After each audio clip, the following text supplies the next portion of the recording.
என்னாச்சு? Engine heat ஆயிடுச்சு. தண்ணி வேணும். தண்ணி எங்க கிடைக்கும்?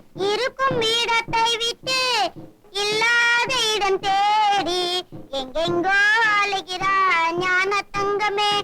அவர் ஏது மரியாரடி ஞான தங்கமே. தம்பி, இங்க தண்ணி எங்க கிடைக்கும்? உங்க காலடியிலேயே கிடைக்கும்.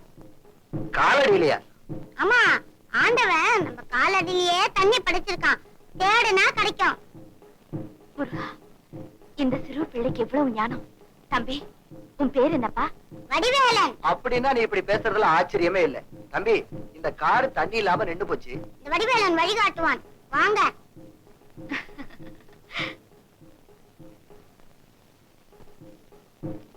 தாத்தா, இங்க பாருங்க. அண்ணா, நீயா? என்ன மன்னிச்சிருங்கண்ணா. இங்க நீங்க எப்படி? இந்த பிள்ளையினாலதான் உங்களை சந்திக்கிற பாக்கியம் எங்களுக்கு கிடைச்சது. அந்த முருகப்பெருமான் தான் இந்த பிள்ளை வடிவத்துல வந்து எங்களை உங்ககிட்ட அழைச்சிட்டு வந்திருக்காரு. உன் வாயாலேயே என் தெய்வத்தோட பேரை சொல்றேன். ஆமாண்ணா, நான் பழைய குமார் இல்ல, முருக பக்தனா உங்க தம்பியா திரும்பி வந்திருக்கேன். அப்படியா? இப்படி வாங்க. வாங்க வாங்க. கொஞ்சம் இருங்க. சாமி, சாமி, காலில் விழுந்த ஆசீர்வாதம் வாங்க. தீர்க்காயுஷா இருங்க. இவன் என் தம்பி, பேரு குமார், சிங்கப்பூர்ல இருக்கான். இவங்க உமா, அன்புல எனக்கு தாய் மாதிரி, வயசுல எனக்கு மக மாதிரி. தாய் வைத்து பேரை வடிவேலம் படிச்சுட்டி போய ஏற்கனவே தெரிஞ்சுட்டு எங்களை பம்பரமா ஆட்டி வைக்கிற பாசக்கயிறே இவன் தான். அம்மா, இவருடைய வாகனத்துக்கு ரொம்ப தாகமா இருக்கான். சீக்கிரம் தண்ணி கொண்டா. நீங்க இந்தியாவுக்கு சுற்றுலா வந்திருக்கீங்களா?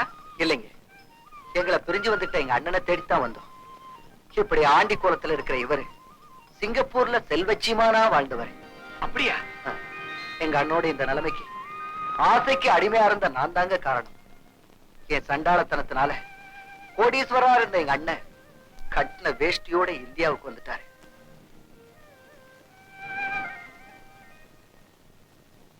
சிங்கப்பூர்ல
Singapore Swaminathan here.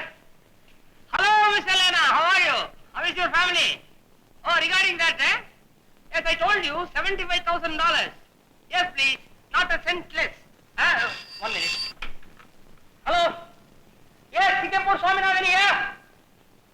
Who is bargaining from the other end? யாருங்க எடுத்து விட்ட பேர பேசுறது? எங்க இருந்து பேசுறீங்க? இந்தியாவில இருந்தா? அதான். என்னது? எங்க விலைக்கு உங்க விலைக்கு ஏடு வச்சா கூட எட்டாதா? ஆமா, அது எப்படிங்க எட்டும்? நீங்க பெரம்பூர்ல இருந்து பேசுறீங்க, நாங்க சிங்கப்பூர்ல இருந்து பேசுறோம். ஏடு வச்சா எப்படி எட்டும்? இடையில வேற கடல் இருக்கு. ஆமா, கட்டுப்படி ஆகாது, வச்சிருக்க. Mister Lena, let me not waste your time. Don't mistake me if I cut the phone, please.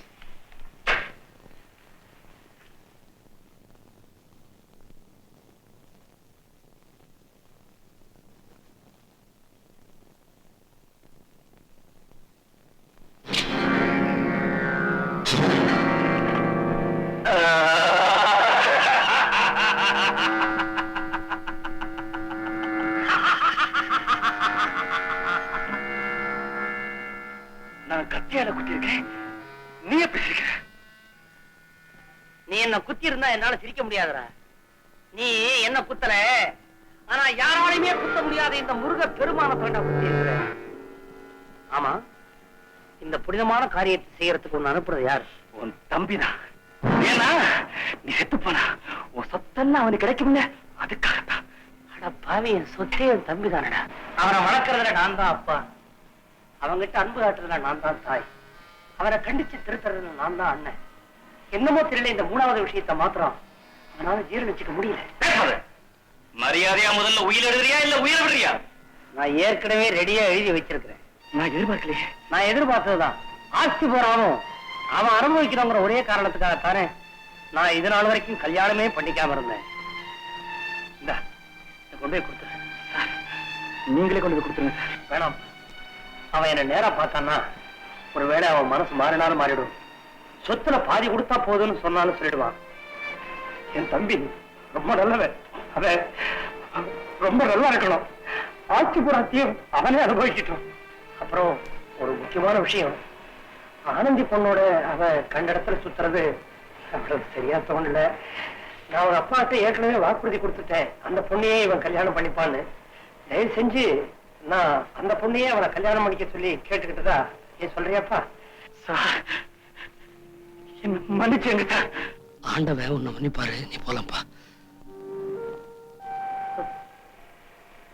உன்னை மறந்து பணத்திலையும் படாடோபத்திலையும் மூழ்கிட்டேன்னு என்ன குத்தாவ குத்தி காட்டுறியா முருகா?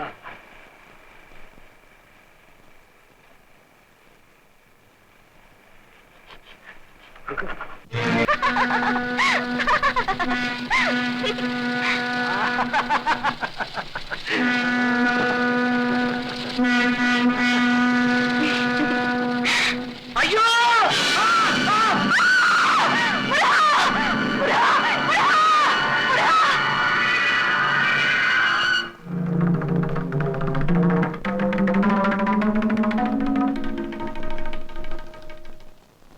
If a blower of the bird has hit the skull, it is a serious case. We will do our best. Only God should save his life.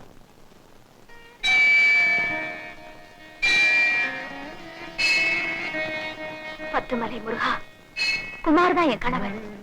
அவருக்கு நீ கொடுக்கிற உயிர் பிச்சை, எனக்கு கொடுக்கிற மாங்கல்ய பிச்சை. அவர் உயிருக்கு ஒரு ஆபத்தும் இல்லாம இருந்தா வர தைப்பூச திருவிழாவில உன் சன்னிதானத்துக்கு வந்து அவரை முடி இறக்க சொல்றேன்.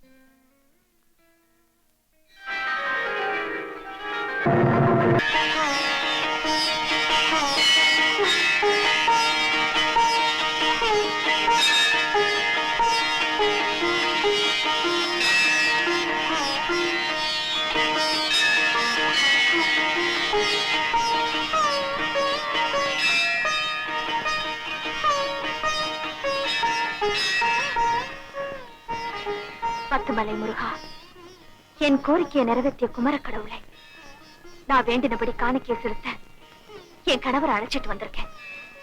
எனக்கு முருகனை மனசார வேண்டிக்கிட்டு போய் முடி காணிக்கையை செலுத்திட்டு வாங்க. சேச்சே, முடிய கொடுத்துட்டு மொட்டை தலையா அடிக்க சொல்றீங்க? வேணா, முடிக்கு பதிலா கோல்டுல முடி செஞ்சு கொடுத்துடலாம். சுமார் என்னங்க இப்படி பேசுறீங்க? ஆண்டவன் நம்ம கொடுக்கிற பொண்ணுக்கும் வைரத்துக்குமா எதிர்பார்த்துட்டு இருக்கான்? பின்ன என் ஒருத்தரோட முடிக்காக தான் முருகன் எதிர்பார்த்துட்டு இருக்கானே. இந்த பாரு, முருகன் பேரான என்ன அவலட்சணமாக்கிக்க நான் தயாரால. தன்னை வருத்திக்கிறதும் தான் அழக கொஞ்சம் குறைச்சிக்கிறதும் தான் தனக்குள்ள பக்திய மனப்பூர்வமா காட்டுற அறிகுறிங்க. இதையெல்லாம் கேவலமா பேசாதீங்க. என் பக்தியை காட்டுறதுக்காக என் விரல் நெகத்தை கூட இழக்க நான் தயாரால. அந்த முருகன் கூட மொட்டையாண்டியா இருக்கும்போது என்னமோ மாதிரி இருக்கான். பாகவதர் கிராப்போட பார்க்கும்போது தான் பர்சனாலிட்டியா இருக்கான். நல்லா புரிஞ்சுக்கும். தப்பு தப்பு. நீங்க உயிருக்காக போராடிட்டு இருந்தப்ப உங்க தலைமுடிய காணிக்கையா கொடுக்கறதா கடவுள்கிட்ட வேண்டிக்கிட்டேன். நமக்கு கல்யாணத்தையும் நடத்தி தாலியும் கழுத்துமா என்ன வாழ வச்சோம். அவனுக்கு கொடுத்த வாக்க நாம மீறலாமாங்க? ஆனந்தி, உன் விருப்பத்துக்காக தான் ஊர்ல உள்ள கோவில்லாம் ஏறி இறங்கிட்டு வந்திருக்கேன். சும்மா முடி மொட்டைன்னு சொல்லிட்டு இருக்காத. இதெல்லாம் படிக்காதவங்க, பாமரர்கள், தேவாரத்தை தவிர வேற எதுவுமே தெரியாத கிணத்து தவளைங்க தான் இந்த மாதிரி சடங்கெல்லாம் பண்ணிட்டு சாமி ஆடிட்டு இருப்பாங்க. என்னை அந்த லிஸ்ட்ல சேர்த்துட்டு மற்ற மொழிக்காரங்க, மற்ற நாட்டுக்காரங்க, வேற மதம் கலாச்சாரம் உடையவங்க எல்லாம் நம்ம கந்தன் கருணையை பாடி காவடி தூக்குறாங்க. நம்பிக்கையோட அவங்க அங்கங்களை பங்கப்படுத்தி முருகன் கிட்ட பக்தி செலுத்துறாங்க. நீங்க தமிழ்நாட்டுக்காரர், சொந்த கடவுளுக்கு கேவலம் 4 நாள்ல வளரக்கூடிய முடிய கொடுக்கறதுக்கு தயங்குறீங்களே, இது நியாயமா? அவருடைய கோபத்துக்கு நாம் ஆளாக கூடாதுங்க. அவன் புகழ பாட வேண்டிய வாயால அபத்தமா பேசாதீங்க. நீ என்ன சொன்னாலும் சரி, நான் மொட்டை அடிக்க முடியாது. நில்லுங்க. பிரார்த்தனை நிறைவேற்றி போயிடுங்க. அதான் சொன்னே, என் முடிக்கு பதிலா தங்கத்தாலேயே தலை செஞ்சு வைக்கிறேன் நபுறேன். அவன் உங்களை சும்மா விட மாட்டாங்க. முதல்ல நீ சும்மா உங்க காலை பிடிச்சு கேக்குறேன். ஏண்டி இப்படி நாடகம் மாடி கூட்டத்தை கூட்டுறேன்? வாங்க, பிரார்த்தனை நிறைவேற்றிட்டு போயிடுங்க. முடியாதுன்னா வாங்கண்ணா. முடியாது.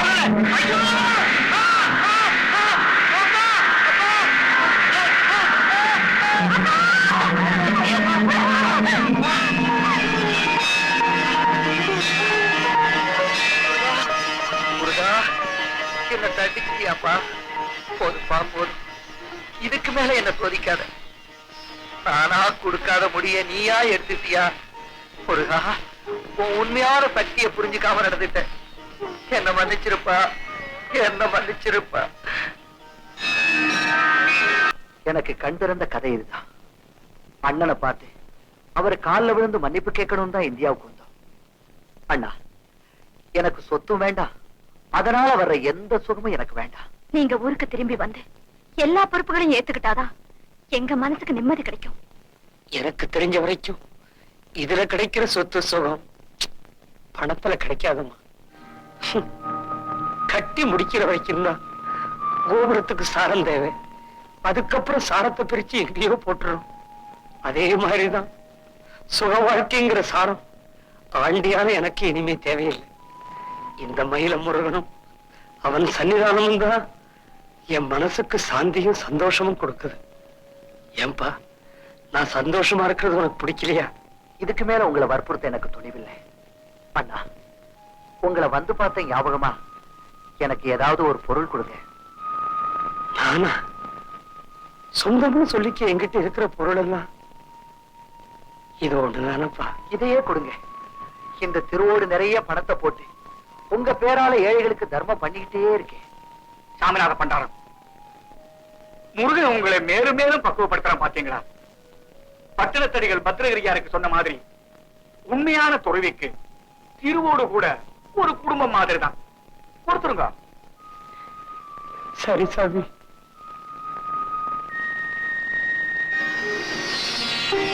தம்பி, சந்தோஷமா இருங்க.